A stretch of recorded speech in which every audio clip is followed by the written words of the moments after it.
Di balik kemenangan penting ini, sorotan tertuju pada para pemain yang sehari-hari berlaga di Liga 1 Indonesia. Dan untuk membahas ini sudah bersama dengan kami Nil Maizar, mantan pelatih Timnas Indonesia. Selamat sore, Coach Nil. Selamat sore, Bang. Ya, salam sepak bola, salam olahraga. Salam olahraga, Bang. Oke, Coach Nil, 7 pemain Liga 1 ini dipercaya turun sejak awal maupun sebagai pemain pengganti oleh pelatih Patrick Kluivert. Lantas bagaimana Anda melihat strategi ini? Ya, ini merupakan suatu hal yang sangat positif buat sepak bola Indonesia. Artinya pemain yang ada di Liga 1 ini sudah mulai dipercaya untuk menjadi pemain starting di tim nasional. Terutama yang kemarin ketika melawan Cina ada 4 pemain yang menjadi starting dari Ricky Rizdo, Yakub Sayuri, Ricky Kambuaya, dan Egy. Jadi pemain-pemain yang Indonesia ini bermain Liga 1, berarti ini udah mulai seperti sekitar 40% udah mulai tim nasional di starting. Dan kita menang lagi. Ini menunjukkan bahwa anak-anak muda ini, anak bangsa ini sebenarnya mampu untuk bersaing di high level. Dan ini mungkin karena mereka sudah bisa merespon positif apa-apa transfer knowledge yang sudah diberikan oleh pemain yang pernah bermain di Eropa seperti Jai, seperti Kevin, seperti Ole dalam bersikap dan berbicara bagaimana profesional bermain sepak bolanya, bagaimana bersikap bermain sepak bola di luar lapangan dan lapangan. Kita lihat kemarin Egy udah bisa 1 sentuhan, 2 sentuhan, wantak tuta tidak pertahanan lawan. Yakob sudah mulai percaya diri, dia sudah mulai tenang dalam menguasai bola. Ricky udah bisa penetrasi sangat luar biasa sehingga terjadi penalti. Dan ini menandakan bahwa kualitas pemain liga ini memang layak untuk dijual di arena internasional. Mudah-mudahan dengan ada kualitas pemain yang tampil di Piala Dunia saat ini ketika melawan Cina, artinya putra-putra ini kalau memang kita bina dengan kompetisi yang bagus, dengan cara berpikir yang bagus, dengan cara berlatih yang bagus, dengan hidup profesional, mereka bisa kok tampil di high level dan tampil di internasional. Mudah-mudahan, gitu Bang. Ya, Coach Nil, Anda tadi sempat sampaikan bahwasanya dengan pembinaan yang baik, maka teman-teman di Liga 1 yang berkontribusi besar bagi kemenangan Garuda ini bisa terus dilakukan. Apabila Anda bandingkan dengan pengalaman Anda dahulu ketika era Anda memimpin sebagai pelatih Timnas Indonesia dan saat ini, apa yang berbeda dan apa yang sebetulnya perlu kita gali? Berbeda cuma dalam sisi pemain aja, Bang. Kalau dulu zaman saya kan pemain yang naturalisasi ya, pemain yang sudah masuk ke tim nasional kan tidak seberapa, hanya 2-3 orang seperti Martino, Maitimo, Tommy Kusel dan lain-lain. Dan itu pun terlalu mendadak, kebutuhan mendadak. Kalau sekarang kan di tim nasional ini memang dicari pemain-pemain yang dibutuhkan untuk tim nasional dan cocok untuk karakter tim nasional, dan memang dia pas talent scoutingnya sangat luar biasa. Ketika Joy baru hanya main 1 kali ketika melawan Bahrain, itu udah kelihatan berubahnya tim nasional ini untuk level lebih bagus. Begitu juga ketika Ole main, ketika menghadapi Australia dan dia mencetak gol, udah ada perubahan yang sangat signifikan. Nah, ini hanya itu yang membedakan. Kalau dulu kan hanya 1-2 pemain naturalisasi yang kita pilih, tapi itu kan mendadak. Dan juga pemain kita yang di tim nasional kan tidak sebagus sekarang seperti Egy, contohnya udah pergi bermain di high level, udah mencari pengalaman di Eropa sebelum dia tim nasional. Juga Marcelino, dia pemain di Persebaya dan juga punya kemampuan untuk bermain di luar negeri. Jadi kemampuan pemain yang dulu dan sekarang hanya membedakan mereka sudah mempunyai experience yang sangat luar biasa. Sudah pernah bermain di luar negeri. Juga sekarang ada pemain yang bermain di Italia, bermain di Belanda, sekarang sudah bisa mentransfer knowledge-nya ke pemain yang ada di tim nasional.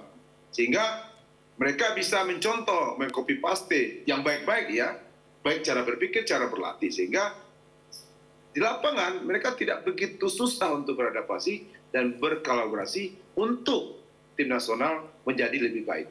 Begitu, Bang. Coach Nil, apakah artinya dengan banyak pemain lokal yang bersinar, ini bisa mematahkan stigma bahwasanya pemain naturalisasi lebih baik dari pemain lokal? Sebenarnya bukan begitu. Sebenarnya ini kan bukan mencari yang baik dan yang baik. Cuma ini kan mematangkan apa yang harus kita matangkan, membenarkan harus kita benarkan. Kan mereka juga putra dan putra bangsa yang berhak untuk main di tim nasional. Jadi sekarang jangan kita berpikiran pemain naturalisasi lebih baik daripada Indonesia, enggak juga. Cuma memang mereka punya experience yang lebih daripada Indonesia karena mereka kan berkompetisi di negara yang sistem sepak bolanya sudah bagus. Gitu, Bang.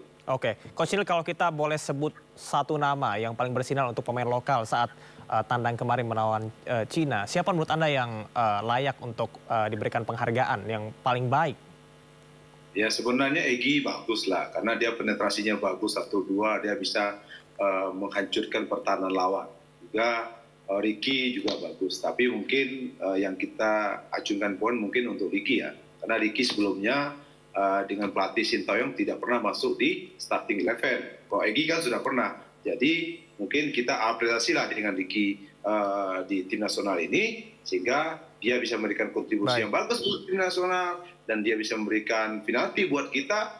Jadi ini kenapa? Karena Ricky itu menjadi starting 11 di klubnya di Dewa United. Jadi pembinaan yang ada di Dewa United dan dia main terus setiap pertandingan itu membuat dia bangga, percaya diri, sehingga kontribusi apa yang dilakukan di tim Dewa United itu selama pertandingan Liga 1, sehingga otomatis akan muncul di tim nasional ketika dia dimainkan. Gitu, Bang. Oke, Coach Neil, kita lihat kemarin pertandingan melawan Cina dan kita menang 1-0.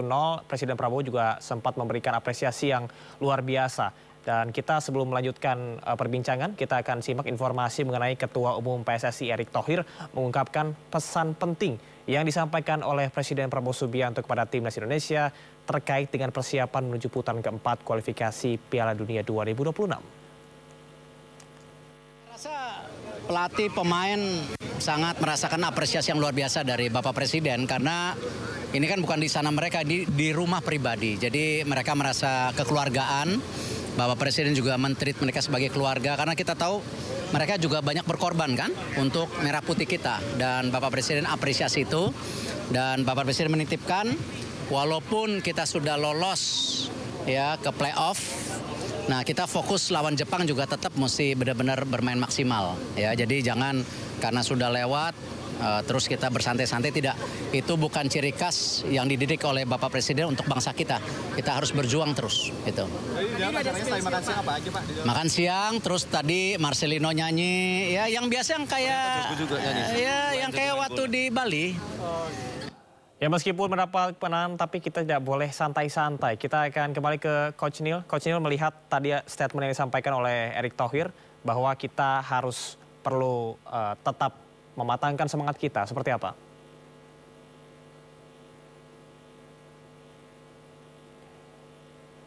Ya, Coach, boleh di-unmute? Audio Anda belum terdengar?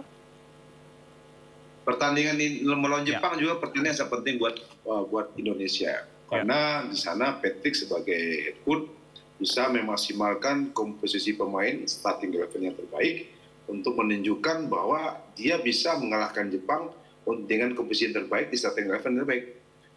Itu menunjukkan bahwa kesungguh-sungguhan dari timnas Indonesia, sehingga yang dibilang sama Ketum tadi, kita jangan bermain betul, karena dengan kita menang melawan Jepang, nanti peringkat kita naik, nilai poin kita bertambah dan peringkat kita naik. Dan itu kan membanggakan kita, karena Jepang sekarang kan di sekitar peringkat 15 atau 16, kita kan masih 100-an. Jadi jaraknya begitu, Pak, begitu sedikit jauh. Tapi dengan statement Jepang akan menurunkan pemain-pemain lapis kedua, saya yakin kita bisa memenangkan pertandingan, karena kemarin ketika Arab Saudi di sana kan mereka kan pro. Oleh sebab itu apa yang dilakukan nanti melawan Jepang itu akan menunjukkan bahwa timnya kita Indonesia, Patrick sebagai head coach akan menunjukkan bahwa inilah tim yang nanti yang akan turun di babak keempat, di putaran keempat nanti untuk masuk ke Piala Dunia. Begitu, Bang. Jadi itu kesungguhan dari Patrick, kalau saya lihat dari cara berpikirnya Patrick. Dia tidak akan main-main. Dia akan menunjukkan bahwa tim ini udah bagus loh. Ini tim yang sungguh, walaupun nanti diturunkan pemain cadangan atau tidak cadangan, nanti akan sama nanti. Itu yang mungkin akan dilihatkan penting di pertandingan melawan Jepang. Oke. Gitu. Baik, Coach, ini putaran keempat di depan mata. Kalau kita lihat bersama dengan Jepang, bagaimana kita bisa memastikan bahwasanya mentalitas tim kita cukup luar biasa untuk bisa melibas Samurai Biru? Iya, dengan kita menang melawan Bahrain dan kita menang melawan Cina itu kan orang sudah kaget kan. Oh, Indonesia sedikit cepat begitu berubahnya. Dulu kan ketika kita melawan Jepang, melawan Cina atau melawan Bahrain, kita kan sedikit tidak percaya diri. Bahkan udah kalah sebelum bertanding. Tapi sekarang ketika melawan Bahrain malah lebih takut sama kita. Melawan Cina lebih takut sama kita. Artinya kepercayaan pemain tim nasional ini sangat luar biasa. Dan mereka tidak takut dengan siapapun lawan untuk sekarang ini. Apakah melawan Australia, melawan Saudi Arabia, apakah melawan Cina. Dan juga mungkin mental mereka tidak akan takut melawan Jepang. Karena buat mereka Jepang itu sekarang ini bukan tim yang luar biasa. Walaupun sebenarnya mereka pernah ikut di Piala Dunia. Ya mudah-mudahanlah dengan kepercayaan diri yang bagus kita yang menang melawan Bahrain, kepercayaan dirinya bertambah lagi apalagi melawan Cina, dan sekarang udah memastikan diri masuk ke putaran keempat, itu akan menunjukkan mental mereka melawan Jepang udah siap. Baik, Coach Neil, terima kasih banyak atas informasinya. Harapan kita bersama bahwasanya Indonesia ini bisa melibas Samurai Biru, dan tentunya dari tadi Anda sampaikan konsistensi dan juga progres yang ditampilkan oleh Timnas dan juga skuad Garuda untuk bisa memberikan yang terbaik pada laga kedepannya. Terima kasih, Coach Neil. Salam sehat. Salam sehat selalu.